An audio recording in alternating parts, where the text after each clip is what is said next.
Revenue operations is much more than words in a job title. It's a methodology that is transforming sales, marketing, and customer success teams into high-performing revenue drivers. However, many revenue leaders still have critical questions about how to operationalize it. Furthermore, they want to know what others in the industry are doing. That's why we conducted original research and put together our findings in the 2021 Revenue Operations and Customer Acquisition Benchmark Report. In partnership with RevOps Squared, we asked hundreds of cross-departmental revenue leaders across top companies to reveal their approach to revenue planning, analytics and revenue operations, and customer acquisition. We've identified exactly how teams are aligning to hit their revenue targets, as well as the new activity, pipeline, and customer acquisition benchmarks to strive for in 2021 and beyond. Download the entire report for free at ringDNA.com/RevOpsReport. What if your sales team could know the moment a buyer arrives on your website and talk with them instantly? With Qualified's conversational sales and marketing platform purpose-built for Salesforce, that's all possible. It's not rocket science, it's common sense. Conversations move deals forward.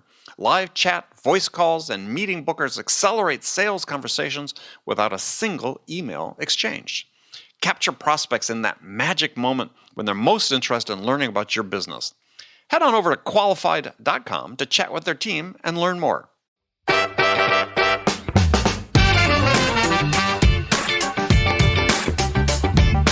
Depending on the size of the organization, the number one rep typically has a natural talent that they don't even quite understand, and they don't use as much process in order to achieve that. So what I suggest people do is they go ask and they say, I want to know, can I see the sales rankings? And if there's 100 reps, I would pick reps 75 to 85, 70 to 80. And then I would ask the manager, which one of these people that is doing really well, they're top quartile, they're not the best, but they're top quartile. Which one of these ones started slow, but developed in a really amazing process? And they'll know. They'll say, oh, it's so-and-so. It's the introvert over in the corner. Go learn what they do.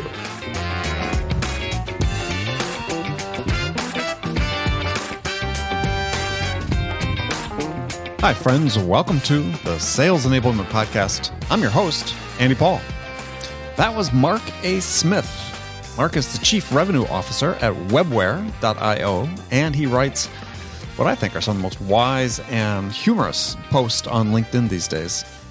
And actually, it was one of his posts on LinkedIn about the trend toward heartfelt and sugary messages that more and more people are writing about their transitions to new jobs. And that caught my attention. And so I invited him to come on the show. And in our conversation, we're going to get into a wide range of topics, including the virtue of patience in sales, what you are learning, if anything, from your colleagues on your sales team, why to be careful about who you choose as your sales role models and your sales mentors, how to develop trust with buyers, and then we also dig into the nature of sales and stress. Because Mark observed, and this is a quote from Mark, giving your whole company a week off due to burnout is awesome. Not burning out your employees in the first place is awesomer, unquote. So all of that and much, much more in this fun conversation. But before we get to Mark, I want to remind you to subscribe to this podcast wherever you listen to it. And if you subscribe, we'd certainly appreciate it if you could also give us your feedback about how we're doing in the form of a review. So thank you very much. All right, let's jump into it. Mark, welcome to the show. Thank you for having me, Andy. Well, yeah, pleasure. I'm really looking forward to this. We connected on LinkedIn. I saw you write some very wise and funny posts, and I thought, hey, you'd be fun to talk with. So, and it'd be fun for people to hear from you. So, well, hopefully people know. Hopefully people can tell the difference between the wise and the funny. Sometimes I worry they can't. But no, likewise, I actually follow you, and there's a handful of people that I get a lot of good content information from, and you're definitely one of them. So, well, thank you. Really appreciate being on the show. Yeah, well, so I'm looking forward to it. So, let's start off. Just tell folks what you do besides being wise and funny on LinkedIn. So I'm the Chief Revenue Officer at Webwear.io. We are a premier digital marketing company for small business, yet at an affordable price, which we like to We like to mention that quite a bit because, it's, small business is tough and small business, they can get paralyzed and kind of numbed by how much money they've outlaid for not getting results. And so we've done a really nice job making sure that they get the premier services, but it's at a price that, really any established or even starting out small business can easily afford. So it's a really, really fun industry to be in. It's a really fun customer segment, and couldn't be happier. So do you focus nationwide, or are you focused, primarily in Salt Lake, Silicon Slopes type area, or? So we're North America. So we sell in U.S. and Canada. Probably about 30% Canada, 70% U.S., but that balance is going more and more towards the U.S. Got it. Okay. Very cool. So what sort of got you started posting on LinkedIn? Wow. So it was a total fluke. I think it was, 4 years ago or so. And I was purchasing a piece of software. And I had done all of my due diligence. It was in a world that I had been working in for 10, 12 years. So shopping around wasn't exactly difficult. I knew my requirements. Mm-hmm. I knew what things cost. I wanted to get some updates on any product features from 3 or 4 of the ones that I was considering. And, did everything through a lot of email with an SDR, and then said, hey, we're 99% of the way there. Let me just see the boilerplate contract. And as long as there's nothing weird, we're good to go. And she asked me to get on a phone call, which was fine. And then got on the phone call and introduced me to her VP, who proceeded to want to get to know me and waste about an hour of my life, forcing me to become friends with him, when literally all I needed was a contract, like a DocuSign. And fortunately, their product was good enough, and she was such a good SDR and really had respected the way that I wanted to purchase that, didn't kill the deal. But I remember sitting at my desk, and I don't know why I had LinkedIn open, but I noticed you could do a post, like a Facebook post. And so I just wrote. I think it started out with something like, I'll never understand why salespeople, can never learn when to just shut up and take the order. Right. And then I hit post, and that was it. And a day later, a colleague called and said, you're blowing up on LinkedIn. And I didn't really know what that meant. So I logged back in, and there was a couple million views and hundreds of comments. And a lot of it was, positive, but there's a lot of just like, who the hell is this guy that drops this bomb and then won't even interact with us? And my first reply was, hey guys, it's me. I didn't know this was a thing. Wasn't trying to ignore anyone, but sure, I'll be happy to interact with you. And so anyways, my first time I ever posted hit, 5 or 6 million views. And I thought, this is cool. It's a good way to interact with people. And it just kind of turned into catharsis. And, when I think of something I think might be of some value, I post. And if there's a good conversation going, then I'll keep it going. And then obviously, if you network properly, you end up meeting a lot of great people that you can go to for advice and purchase their products. And it's been great. But it was a total fluke. And what about people purchasing your product? I've never sold anything on LinkedIn. It's never been something that I intended to do. If there's been any benefit, there's definitely been organic traffic that comes to my companies. But if there's anything that we really benefit from is I can recruit top talent within days. Right. Because, I don't really love the term, personal brand, but I guess that's what other people call it. But, when I'm looking for somebody in a certain role, it's actually pretty easy for me to find them. And then in other roles, I was at a company a few years ago where nearly 40% of all employees derived from people who followed me and hadn't considered the company before. Right. And it turned out that they liked what I was saying, and that gave them the thought that the company might embody those values as well. And so that's been the biggest benefit, I think, business-wise, is just other than me learning from other people, which has been terrific. It's really easy to recruit. And then I think the other benefit is what I write holds me accountable. I mean, we all make mistakes. We all fail to do what we promise we want to do. But when I hit send or hit upload or whatever it is, I try to make sure that when I write something, it's something that I absolutely do believe in. I am some form of expert on it, and I do try to embody it. And it just, it's like a personal accountability to make sure that I keep doing what I encourage others to do. Yeah, I mean, it's interesting because one of the posts that you've written not that long ago was about, hey, don't we need a rating system for the advice that's put out on LinkedIn? Yeah. So tell us how you got down that path. Well, I mean, I don't think I know everything, but it's never been that hard for me to see complete garbage right when it's in front of my face. And I'm not a big fan of platitudes and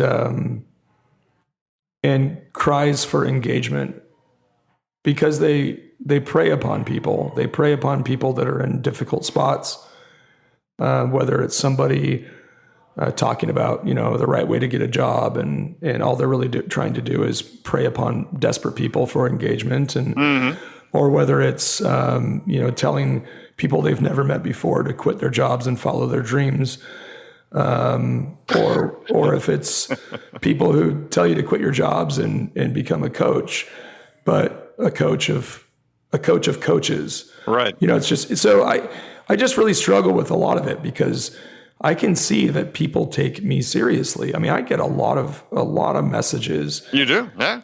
They surprise me, wow, why is this person asking me this? Why me?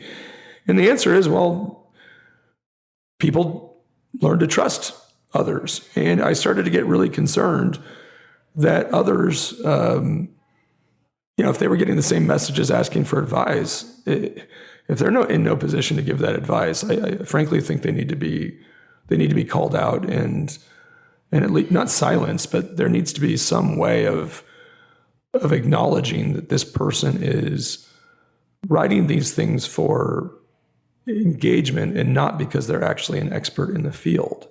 I know several life coaches that can barely pay their bills and they're miserable.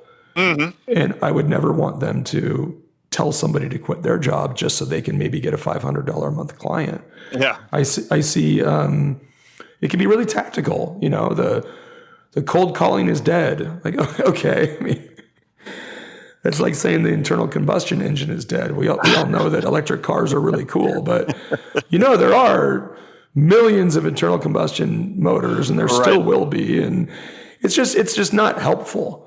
And so I try not to be a troll. I try not to certainly, be unhelpful. But when I see somebody who's getting a lot of attention, who is throwing out a context-free platitude to people who are a little bit vulnerable and don't know how to sift through what is a blanket statement versus nuance, I do think it's important for some of us to interject and try to bring at least some context to the conversation.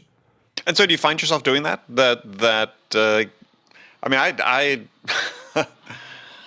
have to admit, I feel the temptation frequently to sort of jump in and question people on some of the things they say. But on the other hand, I sort of feel like, it's a marketplace of ideas, and, people need to make their own decisions on that. I agree, but I just don't have as much self-control as you do. I mean, listen, when I'm super productive and focused in all parts of my life, I obviously don't have time to get on and combat somebody who says something absolutely ludicrous that is going to hurt a lot of people. But, if I'm Sunday afternoon and I'm bored and I see something like that, there's a good chance that I'm going to pop in. I usually try to do so with just kind of a dry comment that might let certain people, flag it as, hey, I might need to pay more attention to what this person is saying. And other times I've been very direct. The one case that sticks out was somebody who would tag me in virtually every one of his posts in an attempt to get engagement. Right. And I try not to respond. But then one time he posted a quick anecdote. It was something along the lines of, young people just can't pay their dues anymore. I just interviewed a sales management candidate. I offered him $40,000 a year. He wanted 80. I told him that he was going to have to prove himself, and then I would give him a raise later. And then, he ended the conversation. Why don't these young people, aren't they willing to work hard? And he just said, Mark Smith, what do you think? And I wrote, I think my response was something along the lines of, I admire that candidate for not using the F word before he hung up on you. And, and I said, listen, let me try to be helpful here. You expected somebody to take a position at 40,000, which isn't a market rate for anything close to that. Right. You decided that they're the best for the job, but then offered them half and said that they have to prove themselves. Did you give them any reason to trust you? Did you give them any reason to think that the company's growth was going to be so exciting that they should do that? I just asked a series of questions. Sure. And the next day there was like 2,000 comments roasting the guy. And I actually messaged him and said, hey, there's no shame in deleting the post. But he replied and said, no, I think I need to learn this lesson. I'm going to leave it up. And it was cool. But that was a pretty extreme example. But, sure. We'll see that where if you're going to tag me, then you have to at least be ready for me to give an honest answer. Right? Yeah. And there's others I don't bite on because it just wouldn't be helpful. Yeah. But some of them I do think are, I don't want young people to think that they have to take jobs for half of what they're worth to prove to a startup something that they shouldn't have to prove. Exactly. It's just harmful. Yeah, and getting back to sort of the advice part of what we say on LinkedIn too is I sort of put people into different categories. I mean, I see people starting out that are sort of trying to find their voices and trying to sort of understand, and I'm okay with that. But then there's a whole category in my mind that I label it as, this advice won't work except by accident. A good example would be if somebody has an opinion, if somebody pops in and says, LinkedIn direct messaging is the only way to make sales. I'm probably not going to comment at all. It's not really a conversation that is worth getting into. And by the way, if that's working for them, then that's fine. There's nothing wrong with those opinions. Mm-hmm. Even if I don't agree, there's nothing wrong with an opinion that says, Dave Ramsey, the financial guru to the American, I don't agree with most of the things he says, but I do understand that they work well for many people. And so I don't have any interest in getting any sort of argument. If I was asked my opinion, I might say that I disagree with a few things and agree with some others. But like you, there's a difference between that, where somebody has an opinion that it's their right to have, and somebody who has no experience, no credibility, trying to give advice that is not theirs to give. And I really try not to be a hypocrite. I mean, when somebody asks me for advice and I don't have the expertise, I just tell them. When somebody calls and says, can we hire you to help us create an enterprise email cadence? I said, sure, but you'd waste your money. I'm just not the right guy for that. I'm going to have you call someone else.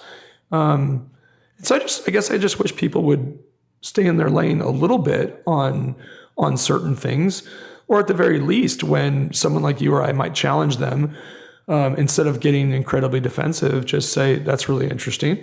What do you and start a conversation? And by the way, it's a smarter thing to do anyway. Right. Getting defensive doesn't help. What you're much better doing is saying, oh, geez, Andy has, a couple 100,000 people who, if I get this guy to converse with me, my post will go viral.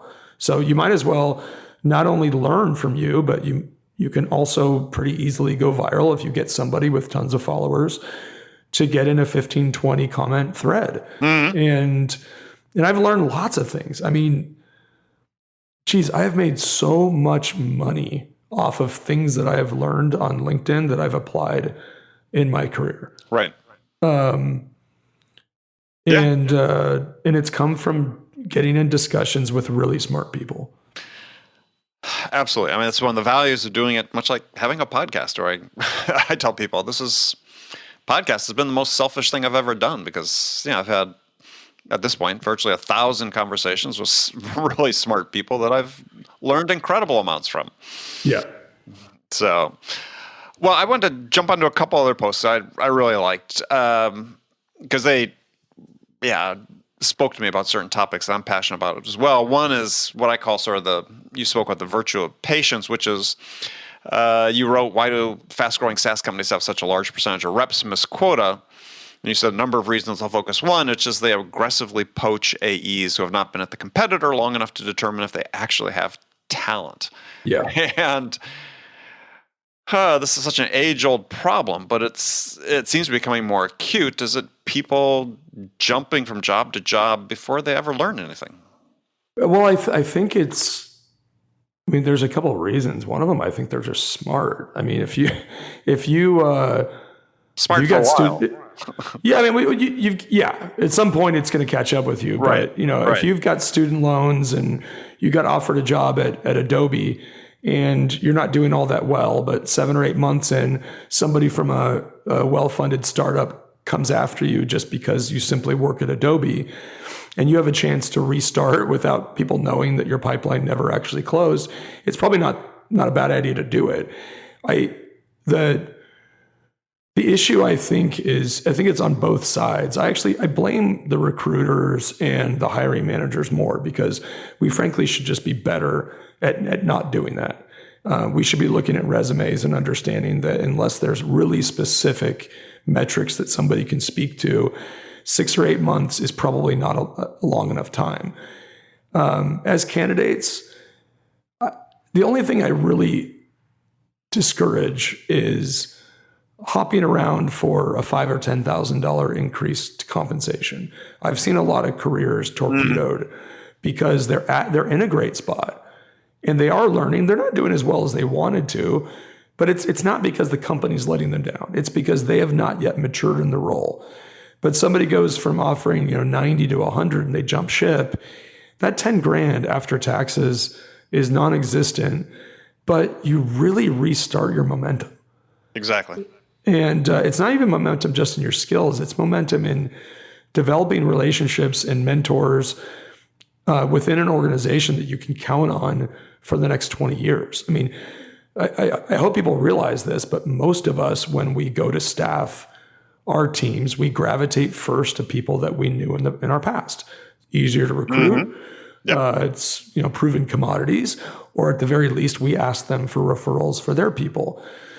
But you don't really want to be in a situation where you're totally forgettable where you're at.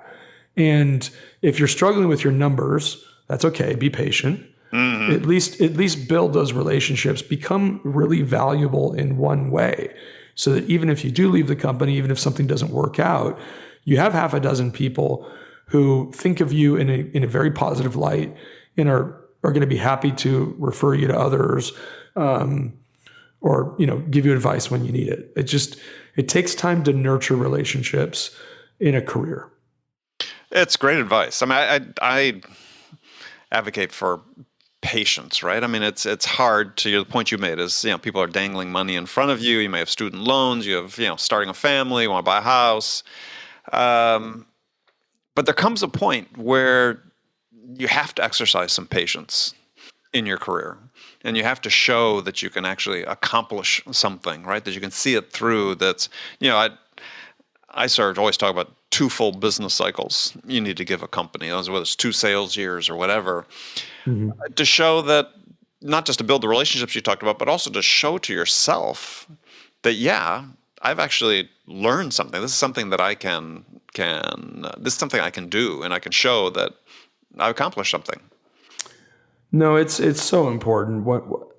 If any of my friends listen to your show, they'll laugh when I say this, but I have this same conversation with countless people who might call me before they take on a new challenging role or before they come work for me, and they get that little bit of nerve, before they start. And I just look at them and I say, we go through kind of a framework where we eliminate the external concerns. And then I say, this really just comes down to a bit of an anxiety, a nervousness about a new important project. They say yes. And I say, all right, is it fair to say that since we've isolated all of the other variables that we believe this is the right opportunity, is it fair to say that the only thing that's going to go wrong is that you magically forget how to do the thing that you've been doing exceptionally well for the last 10 years? And they kind of just smile at me, and I said, listen, you've done this before. You know this. There is no risk here. The risk is actually that you made a bad decision about a company or an opportunity. Right. The risk is not on you. Exactly. You've proven that. I mean, before I became a father, I thought I'd be a good one, but the reason I'm so anxious to be a father the second time is because, frankly, I think I'm a really good one, and I'm very confident that I can raise a second child well. I didn't have that same confidence before I had that experience. Right. So it's all parts of life. You have to ingrain some sort of self-confidence. And then if you really want to multiply that, you have to have people talking about you in a positive light when you're not around. I mean, there's a guy named Noah Goldman. I don't think he posts anymore on LinkedIn, but he was one of my favorite follows. And one thing he said a couple of years ago is, if you want ultimate career stability, you have to be known as the guy. And the way he explained it is, or maybe I've just turned it into this, but I give him credit for the kernel, is I say, imagine that an executive team is sitting around a table and there's a key hire. And let's say that key hire is, we need somebody who understands how to scale an SDR function to be repeatable and predictable. What you want is somebody around that table to say, oh my gosh, I don't know if we can get her, but I know the person who, I know who she is. That is where jobs fall from the sky. And you don't develop that. I even posted with this about interns. Interns, you're very excited to do your internship. And my personal opinion, by the way, this is one that I think is totally fair to debate with me on. I could be totally wrong. I never did an internship. Well, but your post was equally as applicable to new employees. Definitely. Yeah, it's just use your time to become known as an expert in one thing.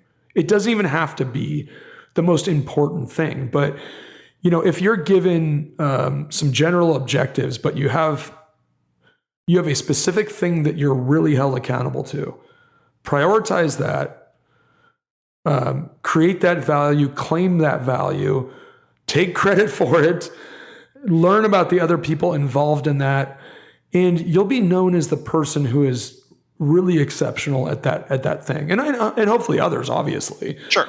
But the reason why my career has pretty amazing stability is and I know this because the proof is in the offers I get, but when people sit around tables or when they're asking for referrals, frequently when someone says, I need somebody who can take my small to middle-sized, well-run sales organization and take us to a very large, well-run, profitable sales organization, my name comes up.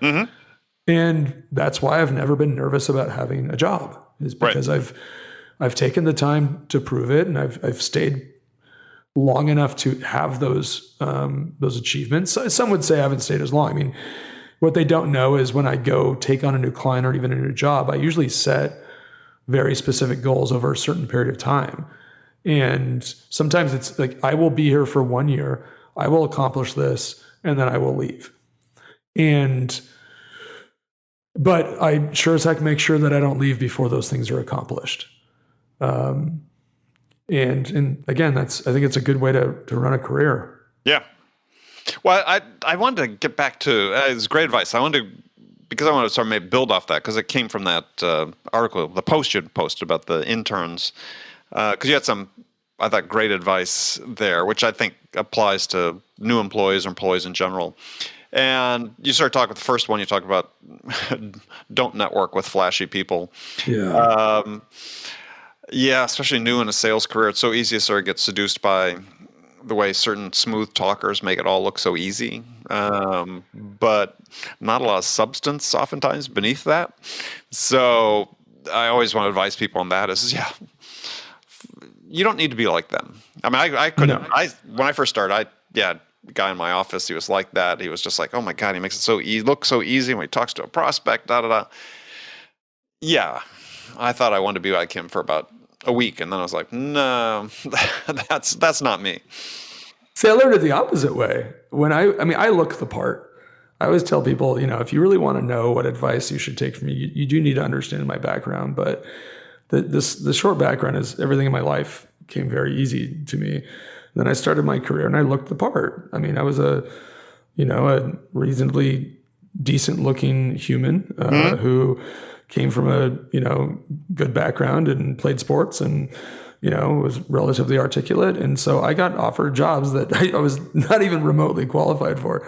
and then I would not get a ton of negative feedback because even when I wasn't doing well, I think they would just think, oh no, he's about to hit his stride. Of course, he looks the part. Yeah. And I just, I was very fortunate to be given enough time to learn how to be really good at certain things. But at the beginning, I was the guy that you should not follow, but people did, But the other thing is, it's not even just the flashy people, but a lot of times you'll hear young sales managers say, the best thing you can do when you start an org is to go find the number one rep and then learn what they do. And I usually tell people it's one of the worst things you can do because depending on the size of the organization, the number one rep typically has a natural talent that they don't even quite understand. And they don't use as much process in order to achieve that. So what I suggest people do is they go ask and they say, I want to know, can I see the sales rankings? And if there's 100 reps, I would pick reps, 75 to 85, 70 to 80. And then I would ask the manager, which one of these people that is doing really well, they're top quartile, they're not the best, but they're top quartile. Which one of these ones started slow, but developed in a really amazing process? And they'll know. They'll say, oh, it's so-and-so. It's the introvert over in the corner. Go learn what they do. Because if you happen to be naturally gifted at sales, you're going to do well anyway. But if you go and start by learning this amazing process, that if you're not great at sales, you can still be really good. And if you are great at sales, just becomes this crazy force multiplier. You're going to do much better than if you just go listen to the sales calls of the top person. Because they won't even be able to tell you what exactly they did on that call. They're just, I don't know, they're just kind of naturally good at it. I agree 100% on that. Yeah. Yeah. It's there's always a strata of people that make it look really easy. But I think the thing that, to another point you made in that article though too, is that post is that those 75, 80% people, they're the ones that became really good at something. Yeah. They became the expert. And they're going to be the ones that I think are more curious, right? You're just talking about the top people. They really don't understand why they're doing what they're doing, why it's happening. They're just not that curious about it oftentimes too. I want to find the people that are really curious, that really have sort of internalized why they think what they do works. Yeah, I just had lunch with an old colleague. He told me something I never knew. He worked for me for many years, and he was definitely my best. But he told me about something that he had done that I never, he thought I knew, but I didn't know this tactic he was using. I thought, good Lord, if I would have known about this 10 years ago. But he thought I knew. But he just found this ingenious way to get to accelerate how quickly his pipeline was moving. And I don't know, I just didn't feel the need to share it. I guess he shared it with some people and kind of thought I knew, but his curiosity, I mean, he was naturally incredibly gifted, but his curiosity and his his way of finding ways around roadblocks were like second to none. And he and a lot of those ex-employees have gone on to do some pretty phenomenal things out of that curiosity and out of that understanding that at some point your talent does have to be backed up by sound strategy and curiosity and context. I think I mentioned in that post as well, the context is maybe the most important thing that people lack in their careers. Yep. And as an intern, if you just do what's asked of you without learning the context behind it, I think you might waste 4 months of your summer. Well, I think as an employee, you have the same obligation. I think that it's funny. I read posts about, to our point earlier about bad sales advice online is one article saying, or post again on LinkedIn saying, millennials don't want to know why.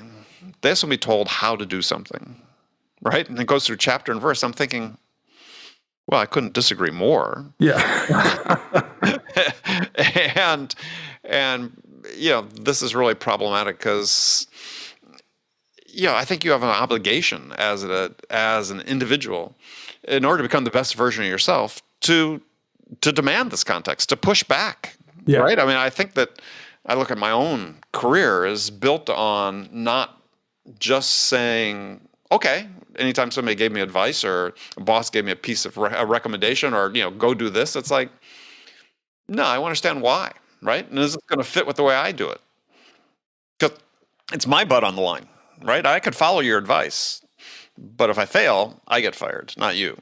Yeah, I think first of all, people that post things about millennials, when you quiz them, they typically don't know that millennials they're not 17, 20 years old. I think millennials are now like 40. Well, at the upper age. Is it Gen Z or whatever that is what they think? No, I have found millennials to be, my observation is that generations are the bad parts of the world aren't as bad as they used to be. The good parts are far better than they used to be. I observe the world is only getting better.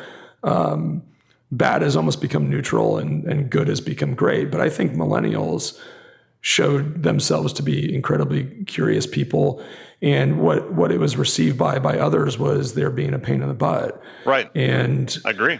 And if you just let people have the context, man, you get to take a lot more vacations. I just, no, I mean, really. But I was going to ask you a question about that is because to me, it's one of the things that's a huge problem in sales today is that we don't give sellers enough autonomy. Yeah. To give them the context, let them make a decision about how's this fit into my process, and make a decision about it. I mean, how much autonomy do you give your folks?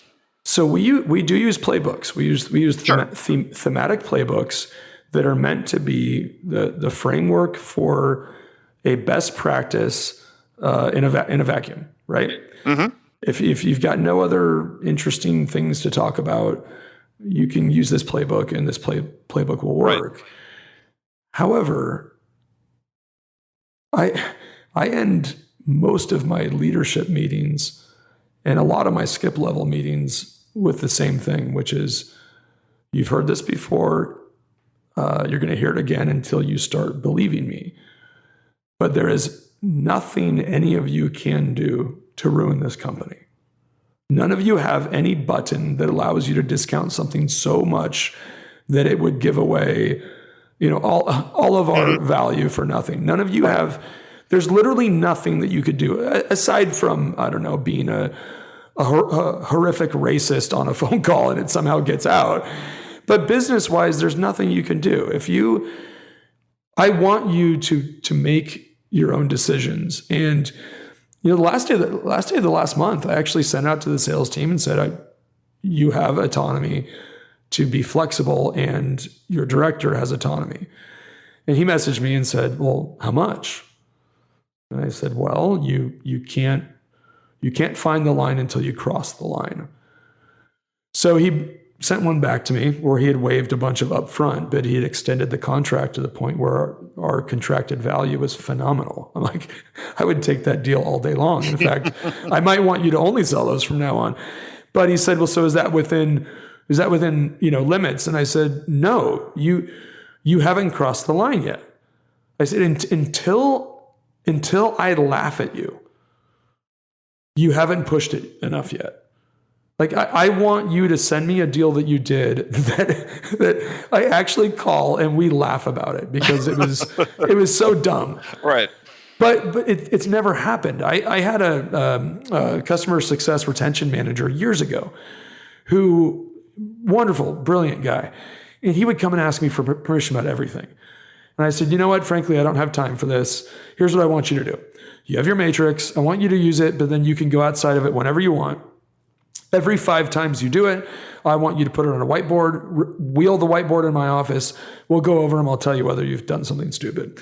So we got to the 30th one, and there was 29 good decisions and one that we kind of laughed about because it contracted us to the customer for like 5 years, and we were pretty much going to break even for 5 years. And I said, so what did you learn? And luckily he had the right answer was, I learned that I can trust my own decisions. I said, yeah, I wasn't trying to teach you what you can offer a customer. That had nothing to do with it. Right. I just wanted you to understand that you can trust your own decisions. And there are guardrails in place. I mean, hopefully you have, I know micromanagement's a bad word, but hopefully you have a leader who micromanages enough where they look at the deals every day and they see whether or not a bad decision was made. And if there is, they can come talk to you. If there's not, then just keep doing what you're doing. But I want them to feel connected to the prospect. I want them to make smart decisions. I typically give them some numbers that guide that. Mm-hmm. So, I had a really experienced sales director who I felt was being really paralyzed. This is about 2 years ago. And so all I did was create for him a simple Excel spreadsheet that was like a desktop underwriter. It had 4 or 5 fields that he would adjust based on whether he wanted to change some pricing or some deal terms. And it just simply produced a number at the end. And if that number was green, then he knew that was a good deal. And, a week, 2 weeks later, he stopped using it because it just reminded him that the goal was really to make money. If it was in green, it was calculating that we were making enough money to provide an exceptional service to our customer. So we're fully aligned. Mm-hmm. And it was green because it would still allow your sales rep to make money, and it would still allow you to make an override, and it would still let the company be profitable. So we have that alignment between client, company, or investors, board, financials, the sales rep, and the person who, is compensated based on what the sales rep does. Right. And so with that 4-part alignment, you can do whatever you want. I really do not care. Except that when you find something that works exceptionally well, you better not keep it to yourself because I might want to change the playbook altogether. Right. Yeah, I mean, I think that it illustrates sort of the problem that so many sales managers have is they want to be so directive and they have to give up control. And yeah, I think back to when I was managing teams and what I want to do is I'd casually walk in and run into a seller or get them on the phone, and I would never give a direction or advice. I would just ask questions. Yeah. And I just wanted them to think, right? And I want them to make, to your point, I want them to make a decision about what the best way to go forward was. Because then they felt they had agency in the outcome. And when they got a successful result, it was not, oh man, Andy really carried me on that. It's like, no, they did it. Yeah, and I think they have to understand the way even the corporate structure works. So do coaches, team leads, managers, are they supposed to be coaching and developing talent all the time? Of course they are. That is a primary function of what they do. But there does come a time when, if you have a big enough organization, you personally cannot, you can't keep up with coaching your people, but you also can barely keep up with what's going on in the industry or new sales enablement tools. And so I tell my people, I need you guys to stay curious, because there's no way I could stay an expert on every CRM, every outbound strategy. There's not enough time in the day for me to manage the organization and stay the expert on every single new tool that comes out. And so it's super important. Like I'll typically delegate people to be experts in certain aspects of maybe the tech stack. Right. So you got the VP of RevOps, he's the conductor that orchestrates everything, and he's also incredibly fluent in any changes to the CRM world. I mean, he's just a genius. Right. But he delegates to others anything regarding, dialing strategies, email cadence, whatever it may be, because we all have to understand you cannot be effective and try to take everything on yourself. It's no different than a football team. I mean, my son, I never played football. I casually watched football, but I didn't notice until my son played his first season how many coaches they have. But it makes sense. Sure. It makes sense. And so I've tried to do a pretty good job of that, making sure I have enough hands on deck where they can feel empowered to bring to me solutions. And just on a tactical sales story, we were doing I think it was a win-back strategy, but I grabbed 3 or 4 sales reps, and I try to put in the work myself. Before I ask anyone to do anything, I really try to take it as far as I can, so I can prove to them that I'm willing to do the work, and I'm not just dumping an initiative on them. But I thought I had this perfect initiative, and I rolled it out to 3. It was like 3 or 4 reps, and a month went by, and three had literally not generated a penny of revenue. And one, I think he had done like 21 sales or something like that. And I went and talked to him and said, Steven, what is the difference between you and the others? And he said, they followed your plan. And then I realized your plan was really dumb, and I just did my own. And bravo to him. So we promoted him to manager. So you're manager, you're managing that team. And I want nothing to do with this, except you should tell me what you did. But honestly, I'm not even gonna weigh in on what you do until you guys plateau. Then I'll come in and I'll help you be really creative. But yeah, good job not listening to me. He proved to us that the concept worked, but the tactics that I had put out were really stupid. And luckily, he was brave enough to not listen. Well, brave and curious enough to go find the way that he thought would work best for him. Yep. Yeah. One of my enduring frustrations in sales, and one of the things I'm trying to change, through this podcast and other venues, is just, we need to give people more autonomy to do exactly what that person did. And as a manager, you have to have courage with a small c to let them do that. I think that courage, there has to be quite a bit of trust. Young managers struggle with this. I certainly struggle with it. You want to prove that you're valuable, so you want to be heavily involved in everything.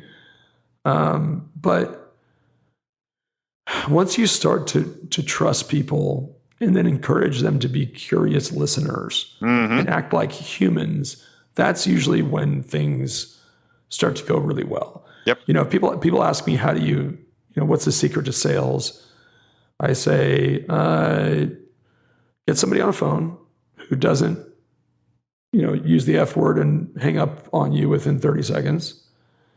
And then get them to react to you in any way like a human and not a prospect.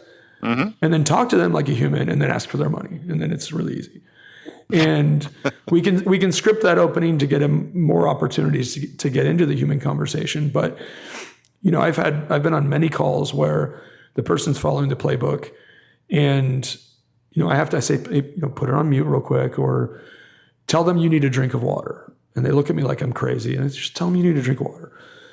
No one ever hangs up on you when you say, hey, I need a drink of water. So he muted him, and I said, hey, just ask them, you know what, I think I'm talking a lot, Mr. Jones. Do you have enough information already to actually make a decision? He said, why? I said, well, you're talking like a robot because you're new. I'm listening like a human because, I got nothing. I've got no skin in this game. I'm just listening. And this person they're already ready to purchase. You just ask them if they have enough information. They might ask a clarification question. So, gets back on the phone and says, says what I asked him to say. And the person said, I think so. I did have one question about this. And the person looked at, the sales rep looked at me like, oh my gosh. And I said, just calm down and answer the question. And I said, answer it directly. Don't open-end a question. If you know, what's the frequency of this part? Just answer. Yeah. And he did. And the guy said, okay, yeah, I think we're good to go. And the guy looked at me like, what do I do now? And I said, well, you just, you skip the rest of the playbook and you take the money. It doesn't always go that way, but when you give a good playbook that at least gives people a really good chance to learn best practices, and then you teach them how to listen and communicate like a human being, and then you show them that they can be trusted, things usually go pretty well. And if they don't, it's probably because the person just maybe shouldn't be in sales. Well, let me ask a question along that line, though. So I'm a fervent believer that, before we train people to become sellers, we need to train them how to be human. Yeah. And it's a part that's missing in almost every company I'm experienced with or seen in training programs I've seen is we assume that people coming into the workforce these days know how to connect with another human being, right? Because they don't necessarily. It's not a criticism. It's just, haven't been exposed to it. Or that they understand how to sort of unleash their curiosity and feel comfortable, or they understand or they know, how to ask enough questions to make sure they really understand something, right? Because there's so much of the focus on discovery these days as well. Here's our playbook. Here are these 10 questions we ask. Well, you're just gathering information. You're not understanding a thing. Right. It's how do we then, teach people the value of understanding? And it's like we're just missing this strata of education of people that they really need, so they have an opportunity to come in and succeed in the role. Let's train the person, then train the role.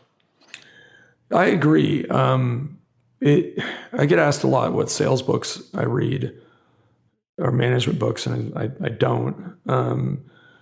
I sometimes will read a chapter that's really technically good, but I like to read a lot of history books. I like to read a lot of conversations that happen between world leaders or whoever it may be, even a good author who can just, like Cormac McCarthy he can write an amazing paragraph that really does embody the way humans actually talk to each other. I like to do that because I feel like it allows me to keep my head in a human mind space.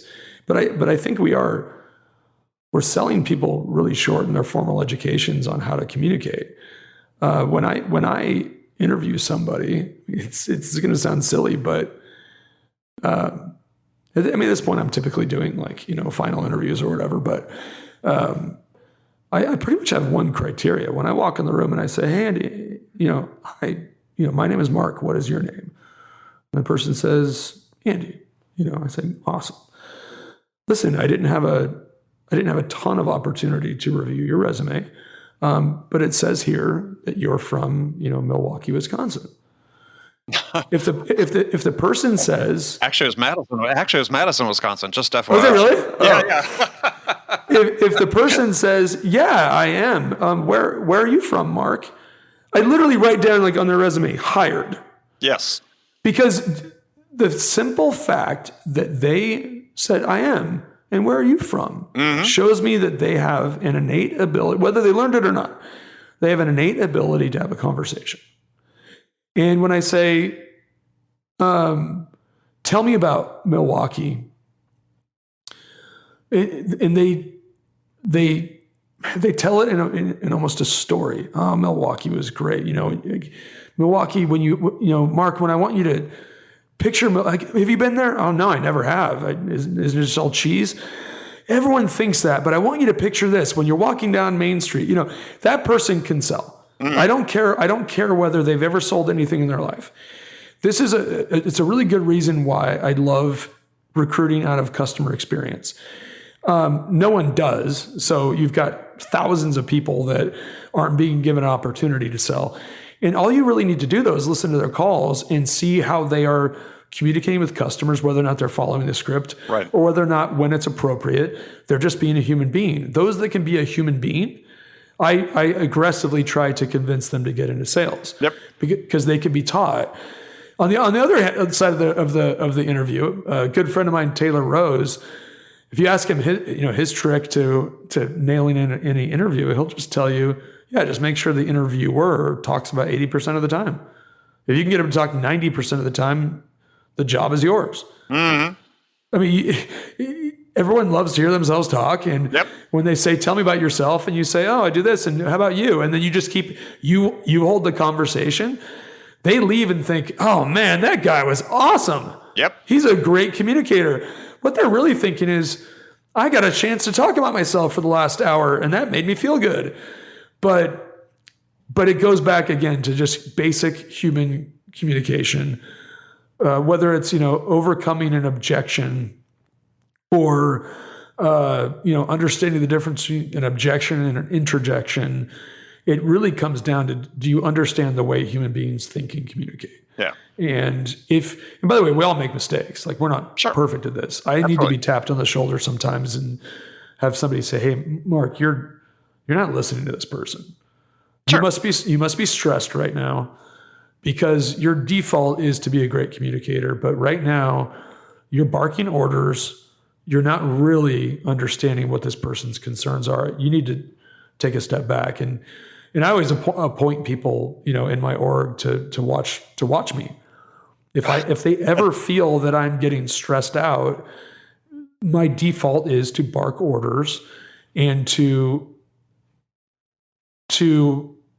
hear the words people are saying, but basically just blow right past them. Right. And I will have people send me a chat saying, hey, you need to take it, like, go get a drink of water.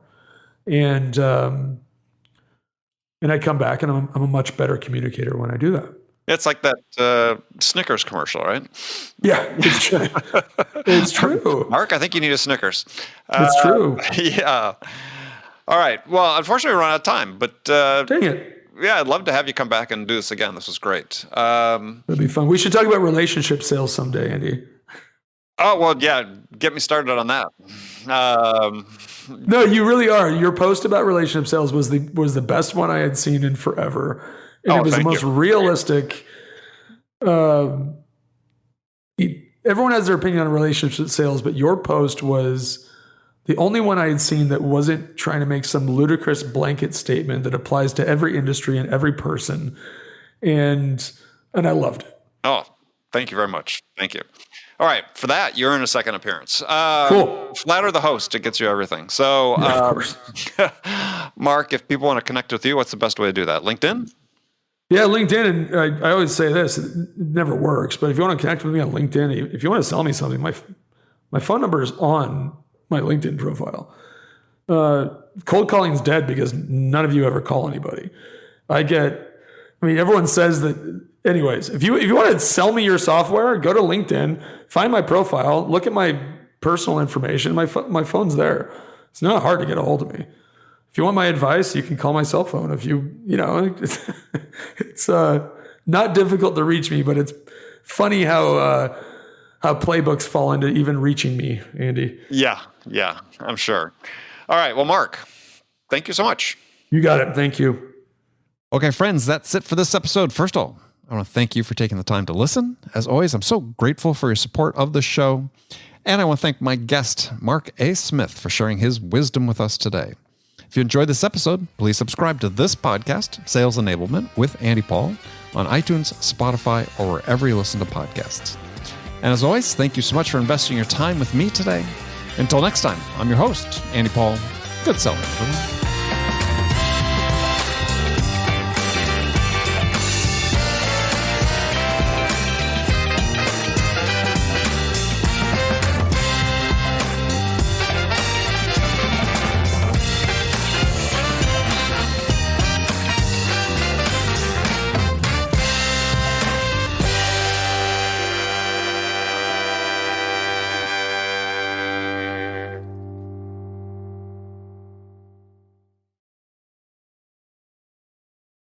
Hi, friends. I have something really exciting to share with you. We're launching a new podcast called the RevOps Podcast as part of the ringDNA podcast family. Today's leading B2B companies are embracing revenue operations as the answer to misaligned people, processes, and data that lead to recurring sales inefficiencies. However, many people still have critical questions about RevOps. What processes and tools do I need? How do I structure my team? How do I measure outcomes across sales, marketing, and customer success? And what are the best practices for doing that? So join Jordan Henderson, Jonathan Stevens, and Brandon Redlinger, and some of the world's leading revenue operations leaders as they tackle the important questions many of you face today when building a RevOps function. From ringDNA, the company that transforms sales teams into high-performing revenue drivers, comes a podcast guaranteed to go beneath the surface-level conversations and dive deep into the world of RevOps. Your hosts deliver unfiltered, thought-provoking discussions and actionable takeaways on every episode about the ideas, processes, and technology changing the B2B sales landscape. Visit ringdna.com/RevOps to learn more or subscribe now on your favorite podcast player. What if your sales team could know the moment a buyer arrives on your website and talk with them instantly? With Qualified's conversational sales and marketing platform purpose-built for Salesforce, that's all possible. It's not rocket science, it's common sense. Conversations move deals forward. Live chat, voice calls, and meeting bookers accelerate sales conversations without a single email exchange. Capture prospects in that magic moment when they're most interested in learning about your business. Head on over to qualified.com to chat with their team and learn more.